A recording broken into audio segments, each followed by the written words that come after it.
Hello, I'm Mark Radcliffe, and this is Hope I Die Before I Get Old, a phrase which has become one of the rallying calls of rock and roll. It was written for the song My Generation by The Who's Pete Townshend in 1965, when he was a big-nosed, acne-ridden shepherd's bush mod of no fixed hairstyle, and he knew what we all felt, that rock and roll was for the kids. Ironic then that 34 years on, Townshend, now of absolutely fixed hairstyle, i.e. bald, spends his time writing stage musicals and editing literature for a major publishing house. And the man who sang those words, Roger Daltrey, would later appear on television endorsing credit cards in a series of adverts shot entirely on location at his trout farm. People try to put us down, talking about my generation, just because we get around, talking about my generation. They do look awful, talking about my generation. I hope I die before I get old. If only The Who had died before they got old. Well, one of them did, but he was only the drummer, so stick with me on this. If Townshend or Daltrey had kicked the premature bucket in the late 60s, then we'd remember them as snotty beat messiahs in all their petulant glory. One look at the Rolling Stones is all you need to know that Townshend was right. Should men of Mick and Keith's age really be prancing around in tights and blouses like extras from some Amdram production of Robin Hood? Of course not, it's perverse. Rock stars should be young and glamorous and arrogant and rude and dangerous. Or to put it another way, Liam Gallagher. It follows, therefore, that the perfect rock stars are the dead ones, frozen forever in their prime, before the fame, drugs and money destroyed the music and the image. But, and here's the rub, does untimely death bestow on dead rock stars immortality their music little deserves? Will people in the future really argue that Michael Hutchence and INXS made good records? Probably not, no one's that cloth-eared, but what of the true legends? Buddy, Elvis, Janis, Hendrix, Bolan. Were they really that good, or is sentiment clouding our judgment? So who's first in the dock? The lead singer of The Doors. Call Jim Morrison. You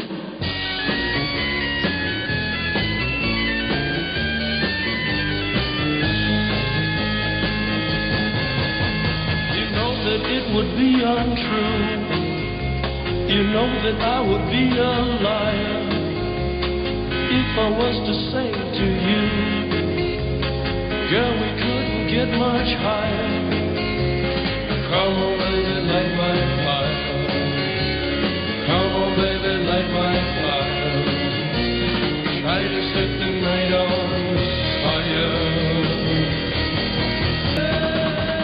Jim Morrison was born in Florida in 1943 and died in Paris in 1971.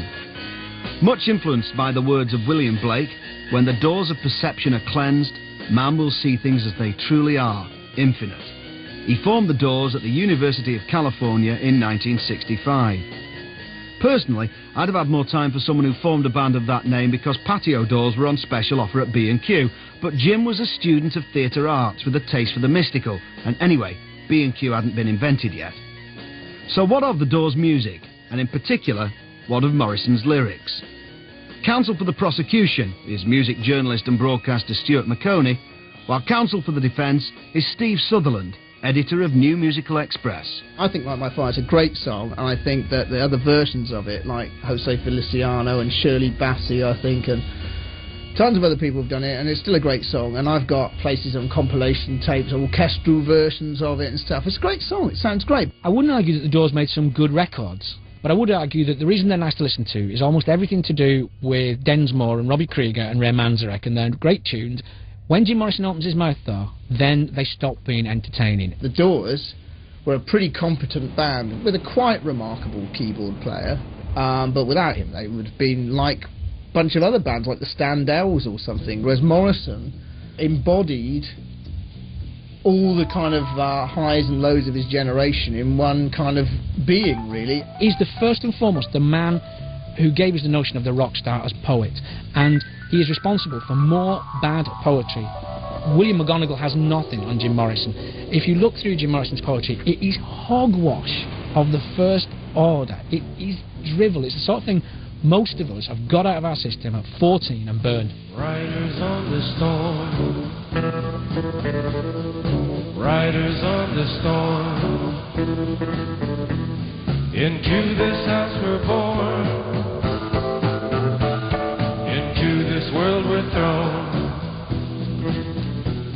like a dog without a bone, an actor out alone, riders on the storm.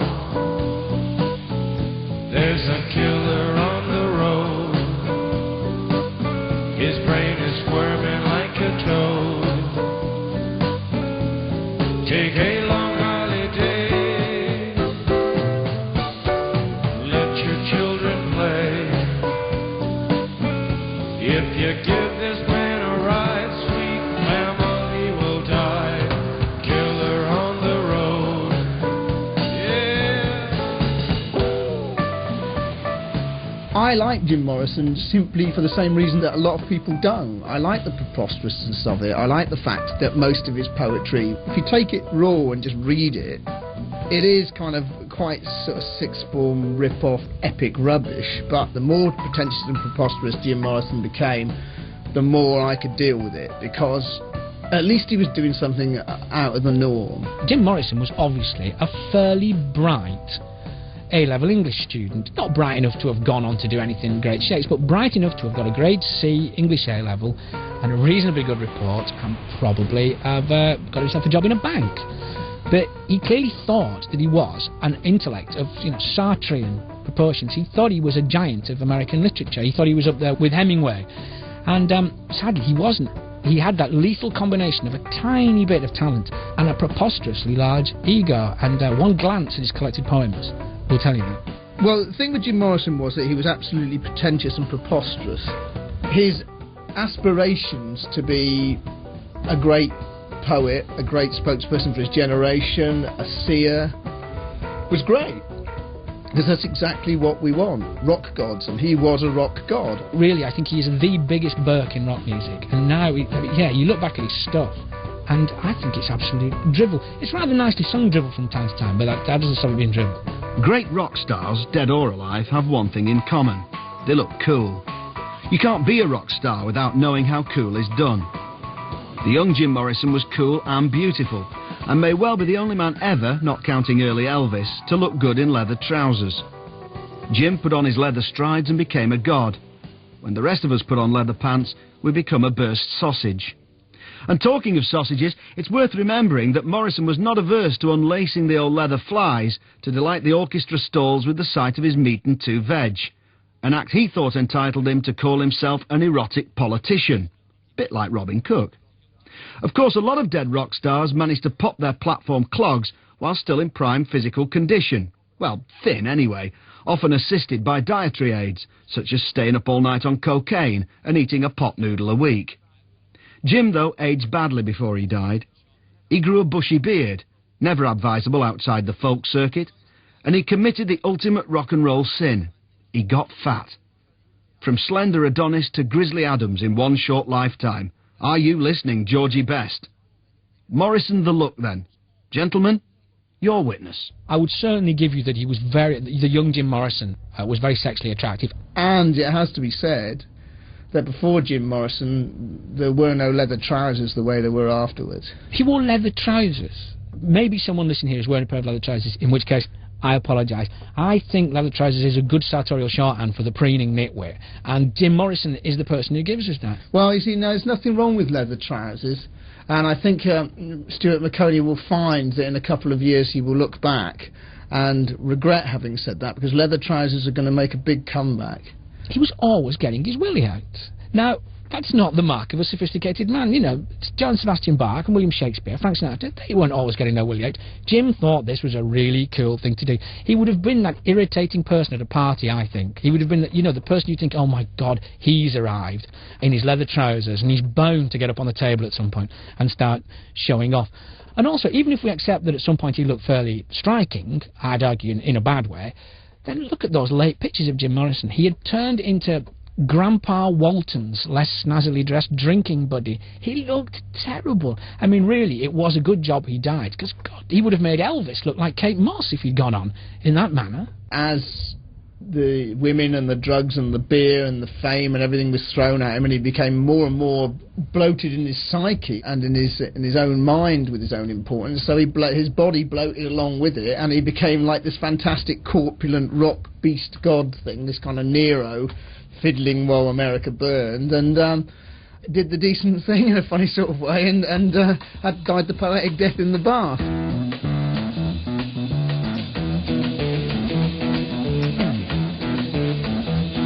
You know the day destroys the night, night divides the day. Try to run, try to hide, break on through to the other side, break on through to the other side, break on through to the other side, yeah.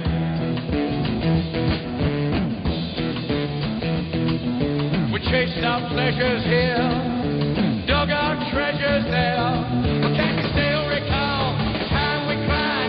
Break on through to the other side, break on through to the other side.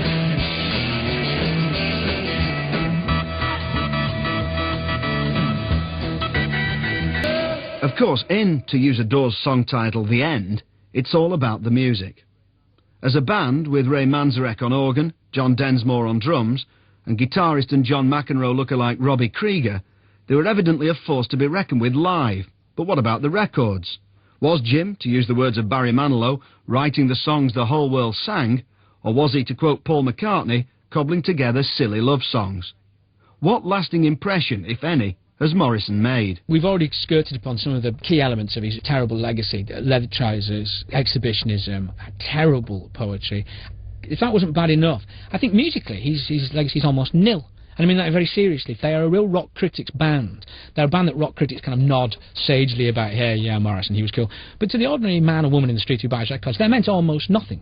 And none of the music they buy today is influenced in acting in any way by the Doors' music. Their influence has been negligible. You look at him compared to Hendrix, no way he revolutionised the electric guitar, or how Presley and the early rock and rollers, how they influenced the song format, or how Sinatra or even Bing Crosby influenced the way rock singers sing today. And then you look at Jim Morrison and the Doors and think, well, that was just a kind of rather silly cul-de-sac that flourished in California, very briefly, and I think very luckily at the time when that kind of thing was fashionable. He had a good voice, Jim Morrison, but I'd argue that a man who had exactly the same voice and much better was Perry Como. So, you know, dig out Perry Como instead. The End is brilliant. Apocalypse Now would not be the film that it is without that bit with the helicopters and the doors. I mean, Jesus, how great is that? You watch it, even now, it sucks the breath from your body. It's just the most dissolute, destructive, you know. I think The End is one of the great pieces of music. It sums up its time, it's of its era. This is the end, beautiful friend.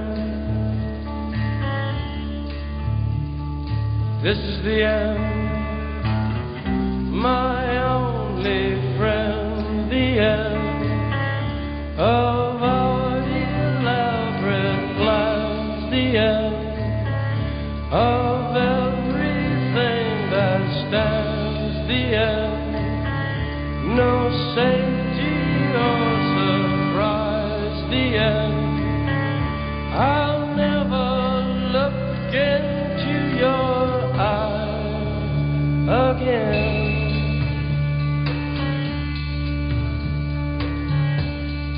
Can you picture what will be? So limitless and free, desperately in need of some stranger's hand in a desperate land.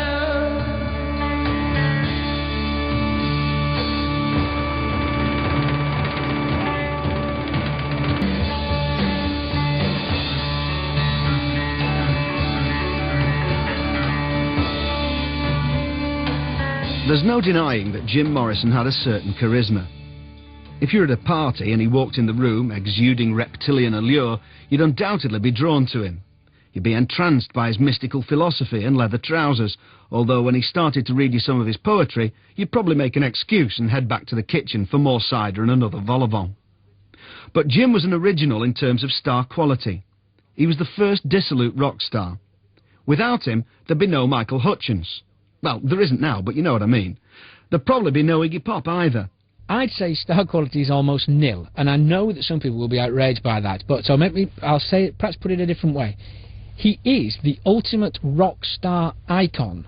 If Michael Winner were going to make some terrible film about the rock business, the singer would look like Jim Morrison, because he looks like what a rock star they think should be, but it's not. It's a cartoon version of a rock star. Jim Morrison imported a large part of the American faux revolution to Britain. That West Coast thing, they had the Grateful Dead and the Jefferson Airplane who were bringing the kind of the hippie trippy incense stuff to Britain, and we were kind of whiffing that and thinking, wow, this is kind of cool. And then there was the other side of it, the kind of more dangerously dark, kind of a bit kind of pervy side of it. It was coming from LA with Arthur Lee and Love and Jim Morrison, and they were people who changed into beings beyond the establishment's understanding, because the establishment had never encountered people who were so nihilistically devoted to getting trashed as these people were, and they didn't understand that you could live for the pure pleasure of living, and they didn't also understand that in doing that they were destroying themselves, and we loved him for it. He's no star.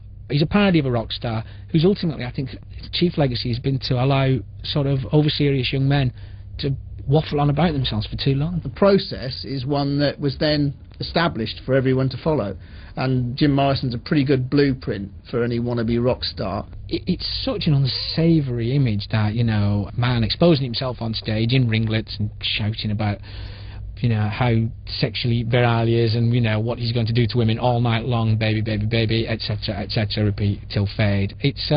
It's certainly rock music filled without a sense of humour, and rock music without a sense of humour isn't really rock music, I don't think.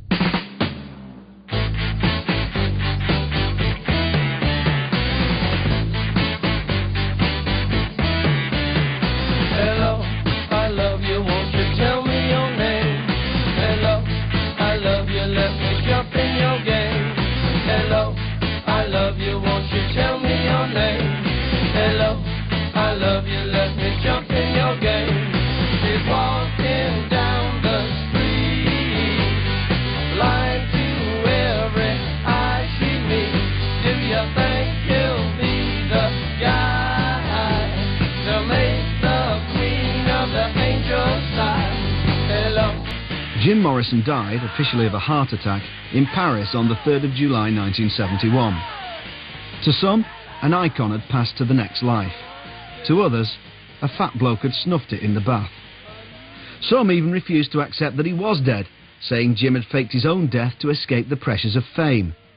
Conspiracy theories abounded, including the one about the CIA having got rid of Big Jim because he was a negative influence on the nation's youth. This from a country that gave us Michael Bolton and REO Speedwagon.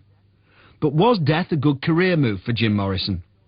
Messrs Maconie and Sutherland, your summings up, please. What I never understand is why people think, he's not dead, you know. Of course he's dead. Because why would the world's top corporations and governments have any reason to cover up Jim Morrison's death? He didn't matter to anyone. It would be like covering up, God forbid this should ever happen, but it would be like covering up Dale Winton's death.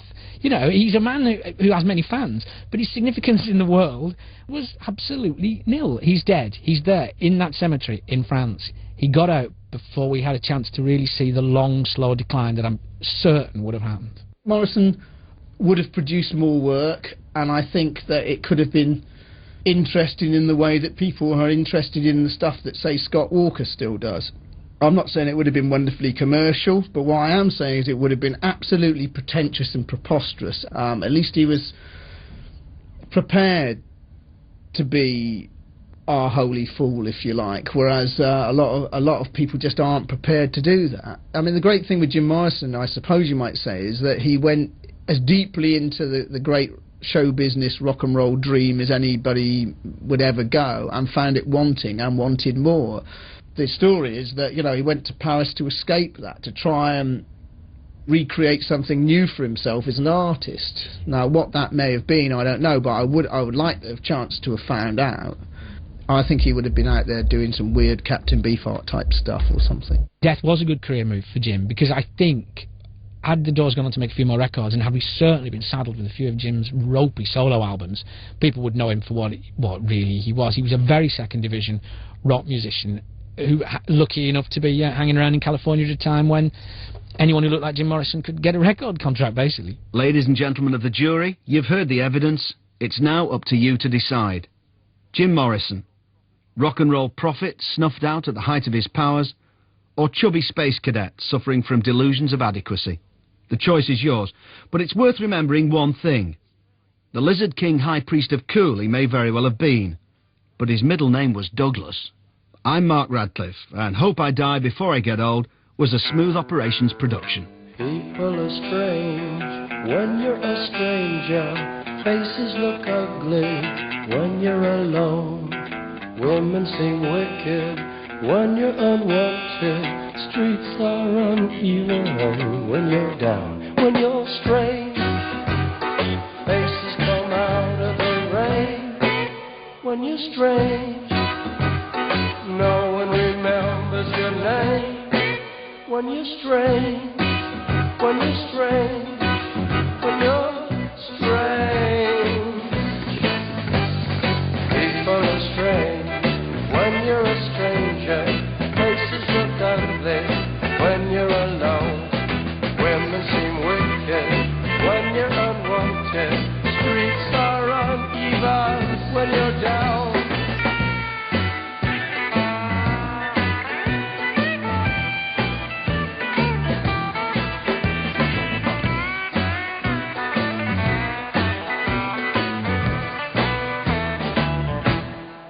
When you're strange, faces come out of the rain.